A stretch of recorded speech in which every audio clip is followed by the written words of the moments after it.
And those were your commodities updates. Straight to our very first story. The Ghana Revenue Authority says it is leaving no stone unturned in ensuring that nightclubs, pubs, and cinemas, as well as restaurants, do not evade taxes during this Christmas season.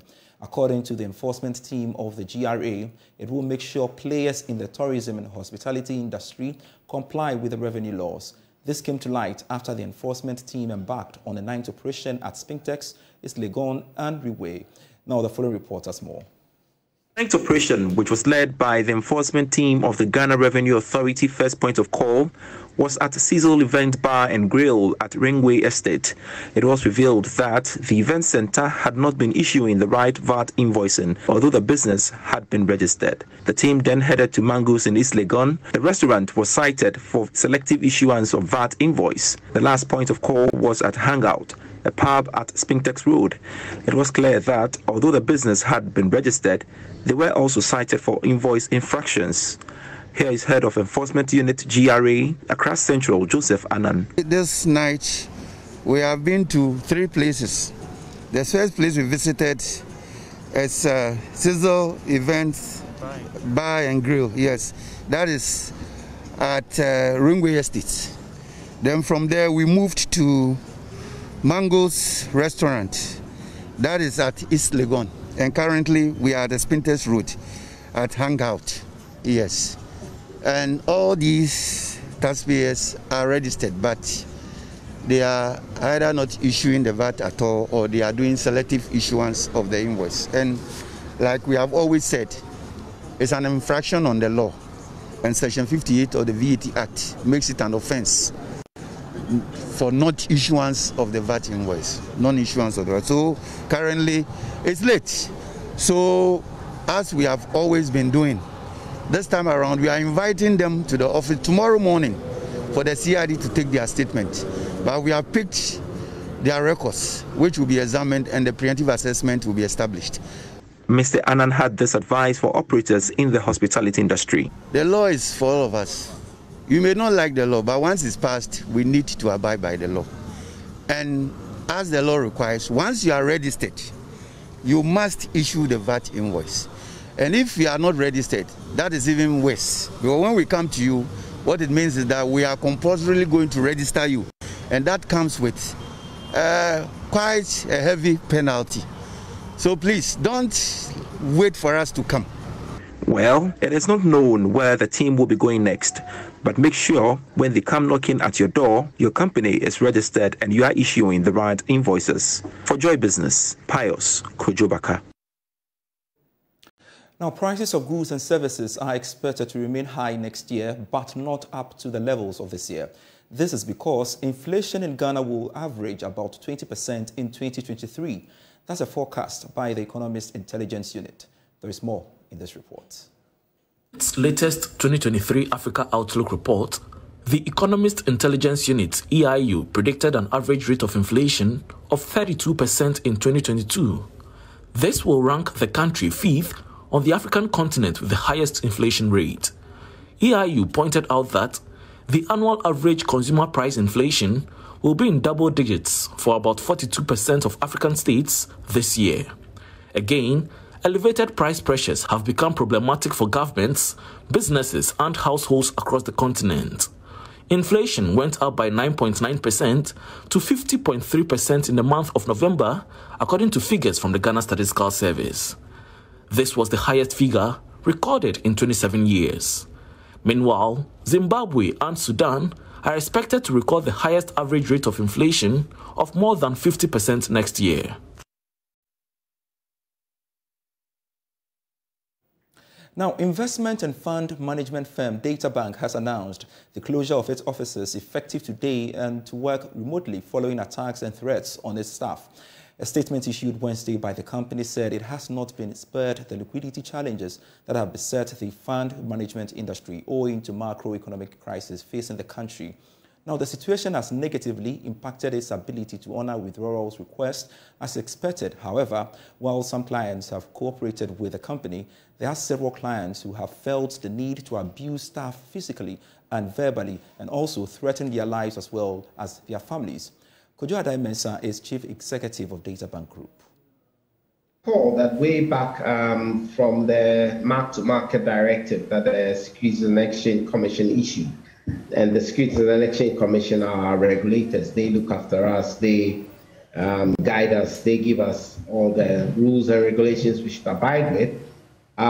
It came to light that the true value of client investments, or the true value of the bonds we're holding, government bonds we were holding. And I want to emphasize that these are government bonds, and these are not just maybe corporate bonds or some derivatives that we just went and fancifully did maybe in Egypt or Kenya or South Africa. These are government of Ghana bonds that from the time we were in school were said to be risk-free, risk-free, risk-free. The value started dropping quite dramatically. And so the Securities and Exchange Commission then instructed that we should value our securities that we hold at the market value. And that started not going too well with the clients. This really infuriated clients. I mean, I must admit that majority of the clients understand. Majority of the clients empathize. They know what is going on. They agree with all what is happening. But there are few that are and I can't begrudge them, I can't blame them, who are very upset because here it's Christmas. Christmas is nigh. Christmas is just in a few days.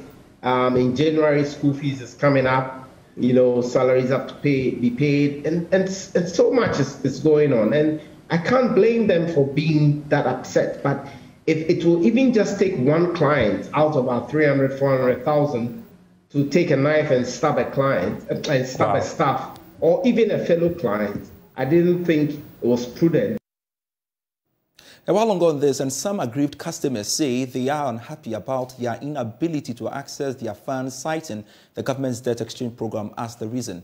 Speaking to Joy Business, they expressed their disappointment at the decision of management of the bank to close its branches across the country. My husband is dead. I don't have any husband now, and I'm depending on this money. This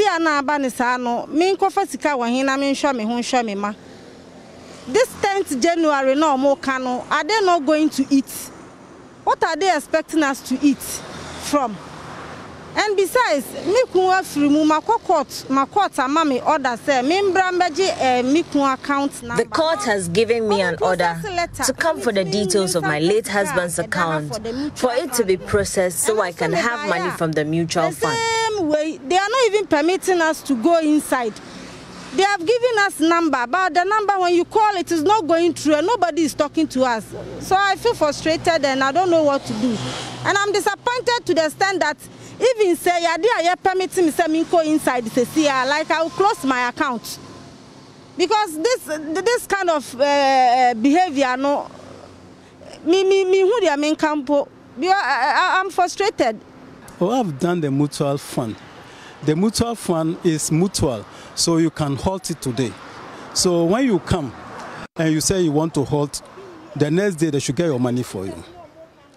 But the last time I came, the balance they gave me, I lost about 20% of the investment. So mutual fund, that one you can halt it because it's mutual. That's the type of investment I hold with Databank. In this country, we have some lies. There are a little bit of truth in some lies. So when I heard the first one that they are bribing parliamentarians, and especially concerning his case, in fact, I was shocked. And coming to see this happening, because I could have withdrew all my money around that time. And that one also taking me 1 week before getting the money, I sensed that there should be something happening. In fact, and it is not a good thing at all because the situation is not easy. 2 weeks and I'm buy and I'm catching some free forms. 2 weeks ago, I was told to fill some forms and return today. I have been looking forward to an alert all day, but nothing. So I decided to come here, all for me to find out that they had shut down. This has really affected me because it was my hope to use the money to reinvest in my business. I'm pleading with government to do something about it. You're still watching Business Life with me, Pious Kojo Backah, and there is a need for us to update you on the latest in relation to the debt exchange program, where we do know that government has exempted pension funds in that regard on that program. There's a need for us to get a reaction to this, and Thomas Eso is the Executive Secretary of the Chamber of Corporate Trustees and joins us via Zoom for more. Grateful, Thomas, you could join us this evening. Now, what do you make of the exemption of the pensions industry from the debt exchange program? Good news, you would say? I think it's a very good news. It's a very welcoming news to all contributors to the pension fund. We've always continued to make the point that contributors to pension funds are actually vulnerable people, and as the IMF guidelines itself have stated, that any debt exchange program must also seek to protect the vulnerable. And therefore, we see this as a very great news, as a very welcoming news to the contributors of pension funds, and we know that government have now shown that it's a listening government, and when all of us, including organized labor, put such an important issue as pension funds not to be included in the debt exchange program, government have listened to us, and we are glad that the exemption has come totally, and we are happy for all Ghanaians that this has been done. Indeed, a good news for you all, but the issue still remains that what is going to be your commitment in ensuring that government, brings the economy back to a sustainable level? Really, government was looking forward to, touching the pension funds. Yeah, that is also another question that we all need to ask ourselves. But I'll try to lay hands on the press statement, and I did lay hands on the press statement. And then the bullet point number 2 says that government will also continue to work with organized labor and the industry to find out ways of trying to bring the economy back. I mean, reach the effect of the pension fund exemption and then to bring the economy back. I think what I also heard was the fact that government is also looking forward to look at some of its programs, how they can save expenditure or cost on some of its programs that will be directed. So I think they will have to recalibrate the whole debt exchange program and then expenditure levels so that at least we can be able to achieve the macroeconomic stability that we are all looking for. All right, Thomas, we would have to leave it here. We'll certainly come back to you in our subsequent bulletins for more. Thomas Eso is the Executive Secretary of the Chamber of Trustees speaking to us there. And that's it for Business Life for tonight. We shall come your way same time tomorrow. Grateful serving you. I am Pious Kojo Backah. For more news, log on to myjoyonline.com/business. Do enjoy the rest of our programs.